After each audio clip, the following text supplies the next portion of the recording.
রাখাইনে ঢুকতে যে মানবিক করিডোরের কথা বলা হচ্ছে, শেষ পর্যন্ত সেটি আটকে গেল কিনা, এটা এখন প্রশ্ন সাপেক্ষ। সরকার অনুমোদন দিয়েছে, কিন্তু বলেছে যে এটা শর্ত সাপেক্ষে। সেই শর্তটা কি, এটা বোঝা যায়নি। জাতিসংঘের মুখপাত্র এটা পরিষ্কার করেছে, বলেছে যে বাংলাদেশ এবং মিয়ানমারের সম্মতি লাগবে। অর্থাৎ সেখানে যদি ত্রাণ সহায়তা পাঠাতে হয়, তাহলে দুই দেশের সম্মতি লাগবে। এখন মানবিক করিডোর যখন একবার প্রতিষ্ঠিত হয়ে যাবে, তখন কি বারে বারে এই সম্মতি নেওয়াটা সম্ভব হবে? এটা বলা খুব মুশকিল। আর মিয়ানমারের যে জান্তা সরকার, তারা মিয়ানমারের ওই রাখাইনে লোক মারা গেল, দুর্ভিক্ষ শেষ হয়ে গেল, লোকজন এটা কি খুব একটা কেয়ার করে? কেয়ার তো করে না।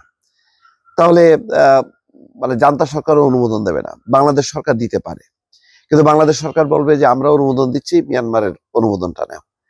এইসব জটিলতা নাকি এটা এখন জাস্ট সামাল দেয়া, কেননা রাজনৈতিক একটা প্রতিক্রিয়া হয়েছে। বিএনপি এবং জামাত তারা বলেছে যে এইটা অনির্বাচিত সরকার এই ধরনের সিদ্ধান্ত নিতে পারে না। তারপরে মির্জা ফখরুল ইসলাম আলমগীর আরো এক ধাপ এগিয়ে বলেছেন যে বাংলাদেশ গাজাতে পরিণত হবে, এটা আমরা চাই না। অর্থাৎ এর মধ্য দিয়ে একটা যুদ্ধ শুরু হবে, নানামুখী। এবং চীন এটা তো কোনোভাবে অ্যাকসেপ্ট করবে না, যে তাদের ভয় যে জাতিসংঘকে সামনে রেখে মার্কিন যুক্তরাষ্ট্র না আরাকানে ঢুকে পড়ে, রাখাইনে ঢুকে পড়ে। তো সেরকম শঙ্কা থেকেই সম্ভবত বিএনপি এবং জামাত এখন চিৎকার শুরু করেছে যে পুরো শর্তটা কি, এটা সামনে আনতে হবে। এবং জাতিসংঘের মুখপাত্র বলছে দুই দেশের সম্মতি লাগবে। তবে দুই দেশের সম্মতির বিষয়টা যদি হয়, তাহলে রাখাইনে মানবিক করিডোর করে সেখানে ত্রাণ সাহায্য করা, এটা একদম অসম্ভব বলা যায়। যাক, এখানে বলা হচ্ছে বাংলাদেশ থেকে মিয়ানমারের রাখাইন রাজ্যে মানবিক সহায়তা পাঠানোর আগে উভয় দেশের সরকারের সম্মতির প্রয়োজন। সোমবার বাংলাদেশের জাতিসংঘের এক মুখপাত্র সমকালকে এই কথা বলেছেন। মুখপাত্র বলেন, জাতিসংঘের আইনি বাধ্যবাধকতা আছে যে সংশ্লিষ্ট দেশের সরকারের অনুমতি ছাড়া সীমান্ত পেরিয়ে কোনো মানবিক সহায়তা পাঠানো যাবে না। যেমন সেই কারণে কিন্তু গাজাতে কোনো মানবিক সহায়তা পাঠাতে পারছে না জাতিসংঘ।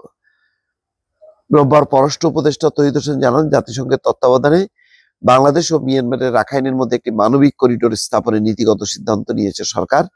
মার্চ কিংবা এপ্রিলে রাখাইন রাজ্যে দুর্ভিক্ষ আসতে পারে, এমন শঙ্কা থেকে সেখানে মানবিক সহায়তা দিতে বাংলাদেশের কাছে করিডোর চেয়েছিল সংস্থাটি। এই করিডোর ব্যবহারে কিছু শর্ত মানতে হবে। এরপর বিষয়টি নিয়ে বিভিন্ন রাজনৈতিক দল ও বিশ্লেষকরা উদ্বেগ প্রকাশ করেছে।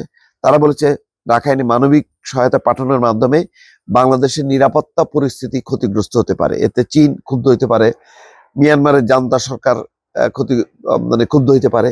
ফলে প্রতিবেশী এই দুই রাষ্ট্রের একটা চাপ বাংলাদেশের উপরে পড়তে পারে।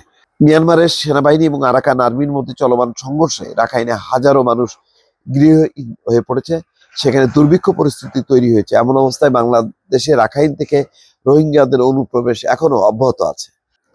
2023 সালের নভেম্বর থেকে এখন পর্যন্ত নতুন করে 1,13,000 রোহিঙ্গা বাংলাদেশে অনুপ্রবেশ করেছে। এবং সব মিলিয়ে বর্তমানে বাংলাদেশে অন্তত 13 লাখের বেশি রোহিঙ্গা অবস্থান করছে। এর মধ্যে আপনারা জানেন যে জাতিসংঘের মহাসচিব গুতারেস ঘুরে গেছেন এবং মার্কিন কমান্ডাররা ঘুরে গেছেন। এখন তারা কি শুধুমাত্র জাতিসংঘ ত্রাণ সহায়তা করুক এরকম একটা চায়, নাকি অন্য কিছু চায়? এটা নিয়ে কিন্তু একটা শঙ্কা আছে যে ওই আরাকানে একটা আমেরিকা চায় যে একটা খ্রিস্টান রাজ্য, এরকম কথা আছে। আবার জামাত ইসলাম বলছে ওখানে একটা রোহিঙ্গাদের জন্য স্বতন্ত্র রাজ্য বা স্বতন্ত্র দেশ তারা চায়। তো সব মিলায় একটা জটিল পরিস্থিতির মধ্যে শেষ পর্যন্ত মানবিক করিডোর ব্যবহার করতে পারবে কিনা জাতিসংঘ, এটা নিয়ে কিন্তু একটা শঙ্কা তৈরি হলো। দর্শক, ভালো থাকবেন। আল্লাহ হাফেজ।